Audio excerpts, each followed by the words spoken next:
assuming you have a coherent X-ray source Hmm. and you have a crystal sample, you can Yep. just shoot the X-ray source at the sample and start measuring crystal structures. Exactly right. Now, I did a little switcheroo here. I did a little sneaky trick here. I just said, here's D. Here's this interatomic spacing, the spacing between these layers between atoms. But we don't know that a priori. We don't know that before the experiment. This is Mhm. what we're going to find out. What we do Right. know is the wavelength of light. If I'm shooting an Yep. X-ray, I know how much energy that X-ray has. I can change it into a wavelength. So this is known.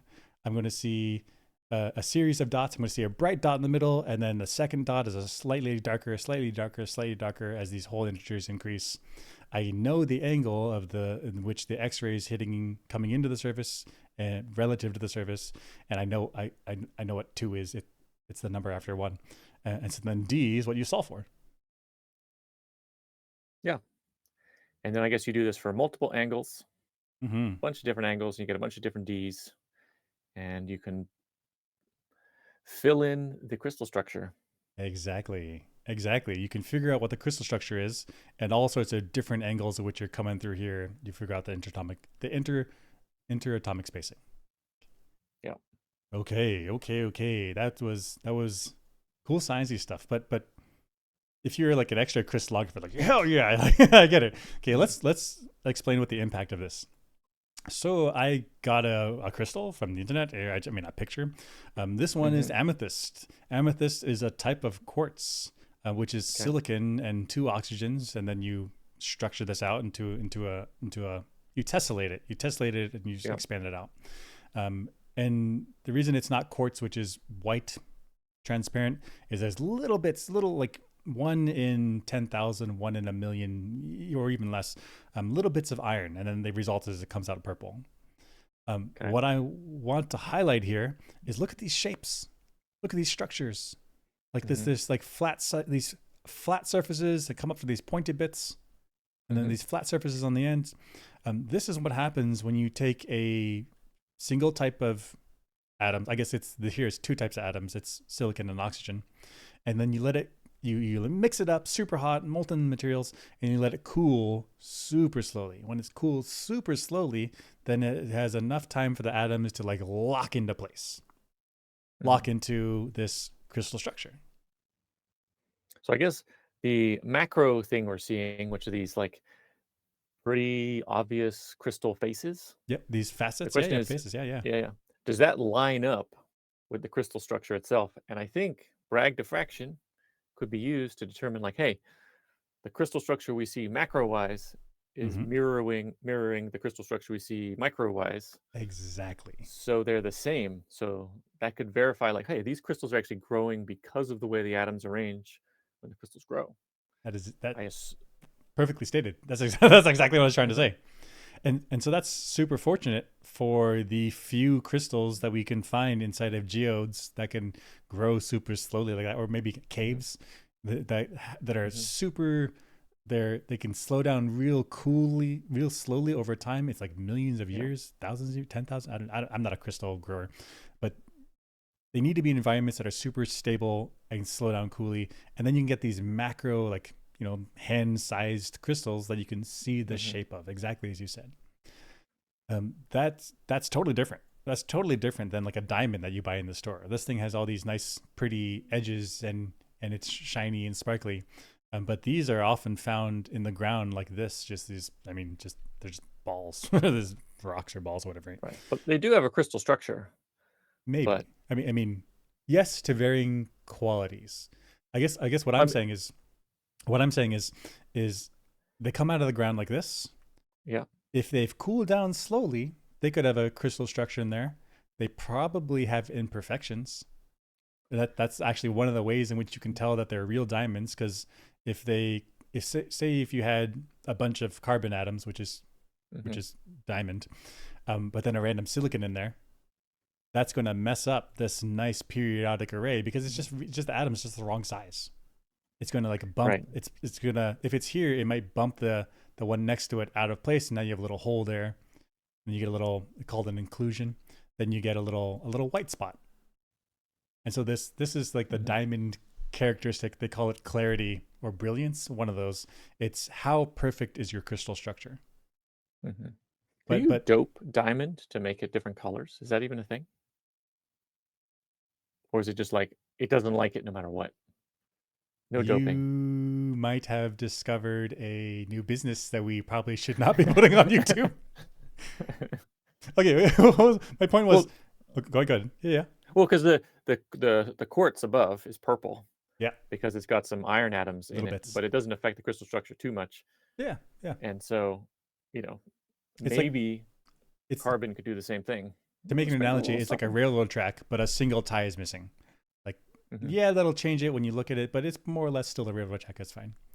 Right. Okay, I think you've just proposed a cool experiment. Maybe it's in literature. I haven't checked it. I'm not gonna look that up. If this was all diamond, but with little bits of, I don't know, iridium or whatever, would it make it green or something? Hmm. That'd be neat. And yeah, and also the balls there to the right, Hmm. they could be totally crystalline structures, but I guess what is it? Well, they have different domains. So like many crystals grew at the same time. Right. And so there's crystal structure, but they're all randomly oriented. So it's this ball. Kind of That sucks. is okay. Okay, let's get to that. So my point here is that for the really slow growing crystals, the shapes you see is telling you something about the crystal structure, which you Hmm. can confirm with this Bragg condition with this experiment. When you have these beautiful, beautiful, like these all these facets, they're not naturally occurring. This is somebody there with a grinding wheel and like they for hours they're like making it flat and shiny. This doesn't tell us about what the crystal structure is. What Hmm. you've just said now is segued me perfectly. Here it is. There's look at this top of this crystal. This top of this crystal is nice and transparent, whereas the bottom of this crystal is much more milky, I guess, Yeah. opaque, right? This is quartz. This is silicon dioxide, silicon two oxygens, Yep. without the iron dopant, without the little Hmm. trace amounts of iron, and so it's clear and white. Now, if you were to buy this in the store, you'd call the whole thing a crystal. But to a physicist, only up here is crystal. It's, I guess we call it crystalline as an adjective. Down here, it's silicon dioxide, but the structure is sufficiently messed up that I would just say it's silicon dioxide. It's quartz, but it's not like the crystal section. I And think I think if you ground up the quartz from the lower section and put it in an X-ray machine, you'd still get the diffraction patterns, okay, but you'd have to take into effect that they're randomly oriented. Because even like a speck of dust is like more than trillions of atoms. So you get plenty of place for crystals. It's just it's not this macro crystal, as far as I okay, understand. you are just right on. Okay, okay, perfect. So this top section here is this crystalline Hmm. section where you get all these atoms. I guess these are Hmm. the silicons in red, the Hmm. oxygens in blue, and they might Hmm. make this consistent pattern that Hmm. where there's no gaps, there's no problems there where the light's going to get all messed up. The light travels in a nice, consistent, easy path. Whereas in the bottom, there's this amorphous section. So there could be some sections that have the crystals, and there's also some sections that don't. And so what you were saying here is there's probably lots of I mean it's not even billions and billions and billions.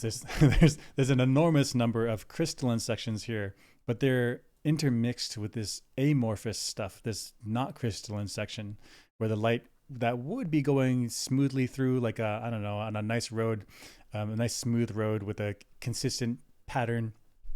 Instead, that light is going through this bumpy stuff and gets all bounced around. You get white. Hmm. But exactly So I like guess. if you ground this up to a powder, you would Hmm. get powder diffraction, where you Hmm. it's like this it's well it's powder. It looks like flour, but you shoot your X-rays in and it comes up and you get crystal pattern. It's not as nice as this as up here if it's not clear bright dots, but you would get that signature of this D sine theta, because as you said here, like this is what is this 15 atoms, Hmm. but like even in the powdered form, we're talking about billions and billions and billions of atoms that would be there.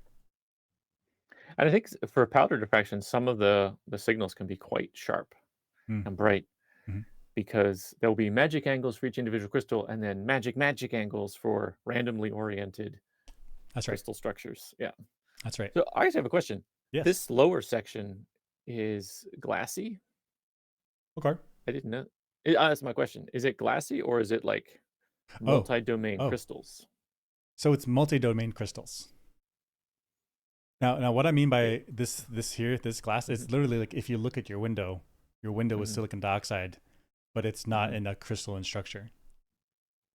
Right. It's like this randomly stuff. Hmm. And so what I think this is, it's a bunch of, I mean, here's like you see this section here, like this kind of stick Yeah. thing, but it's also Yeah. cloudy. And I Hmm. think the cloudiness happens when either you have impurities or you Okay. have a broken crystal structure. So that I made a little hand gesture here, like an open hand. It's Hmm. literally like there's a void. There's supposed to be an atom there, but then instead of Hmm. having a nice pattern, it's like canted or messed up somehow. I see. Yeah. Okay.